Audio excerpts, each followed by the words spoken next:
Motor વાહન વિભાગ કાશ્મીરે 36મા રાષ્ટ્રીય માર્ગ સુરક્ષા મહિના અંતર્ગત કાર રેલીનું આયોજન કર્યું. કાર્યક્રમનો ઉદ્દેશ્ય માર્ગ સુરક્ષા વિશે જાગૃતિ લાવવાનો અને જાહેરમાં જવાબદાર ડ્રાઇવિંગની આદતોને પ્રોત્સાહિત કરવાનો હતો. રેલીનું ઉદ્ઘાટન જમ્મુ અને કાશ્મીરના પરિવહન કમિશનર વિશેષ પોલ મહાજન દ્વારા આરટીઓ કાશ્મીર ગાઝી ઇરફાન અને અન્ય અધિકારીઓની હાજરીમાં કરવામાં આવ્યું હતું. કાર્યક્રમની શરૂઆત પ્રતિજ્ઞા સમારોહથી થઈ, જેમાં ભાગ લેનારાઓએ માર્ગ સુરક્ષા નિયમોનું પાલન કરવાની પ્રતિજ્ઞા લીધી હતી. આ પછી જવાબદાર ડ્રાઇવિંગના સંદેશને મજબૂત બનાવવા માટે સહી અભિયાન અને સ્ટીકર ચિપકાવવાની પ્રવૃત્તિઓ કરવામાં આવી.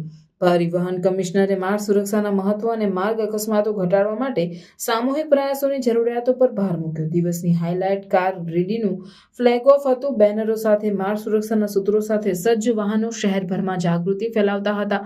રેલી રાજબાગ શ્રીનગરમાં ઇન્સ્ટિટ્યૂટ ઓફ હોટેલ મેનેજમેન્ટથી શરૂ થઈ અને શહેરના વિવિધ ભાગોને આવરી લીધી. જાહેરની ઉત્સાહી ભાગીદારી અને માર્ગ સુરક્ષાના સંદેશાઓના જીવંત પ્રદર્શનને કારણે કાર્યક્રમ સફળ રહ્યો.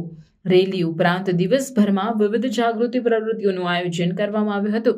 તેમાં માર્ગ સુરક્ષા પર ઇન્ટરેક્ટિવ સત્રો, માહિતીપ્રદ પેમ્પલેટનું વિતરણ અને સીટ બેલ્ટ અને હેલ્મેટના યોગ્ય ઉપયોગ પર પ્રદર્શનનો સમાવેશ થાય છે. પરિવહન કમિશનરે શ્રીનગરમાં ટ્રાયલ ટેસ્ટ ગ્રાઉન્ડની પણ મુલાકાત લીધી, જ્યાં તેમણે યોગ્ય સુરક્ષા સાધનોનો ઉપયોગ અને ટ્રાફિક નિયમોનું પાલન કરવાની મહત્વતા પર ભાર મૂક્યો.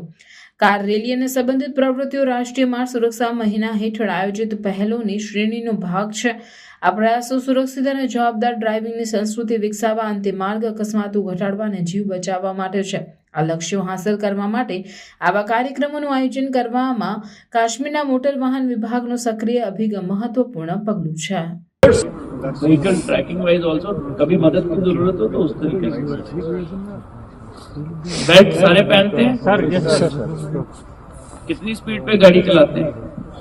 60 में 40 झूठ मत बोलो. 60 झूठ नहीं बोलना. देखो इतना झूठ नहीं चलेगा. 50 जैम होता है वो तो हम चला नहीं पा रहे हैं.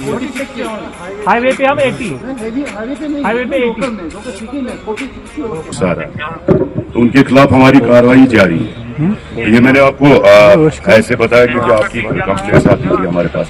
नंबर 2, ये रोड सेफ्टी मंथ चल रहा है इस वक्त. ईश्वर पाई इसे रोकने की अपनी कोशिशें की कि ड्राइवर का नाम तमीज से, इज्जत से पूरे मुल्क भर में मनाना चाहिए. तो आइए आज रोड पे आप चल सकते हैं, मगर आगे लाल बत्ती है, कोई इंसान क्रॉस कर रहा है, कोई जानवर क्रॉस कर रहा है, वहां पे आप खुद रोकते हो. वो शायद एक्ट में भी नहीं लिखा.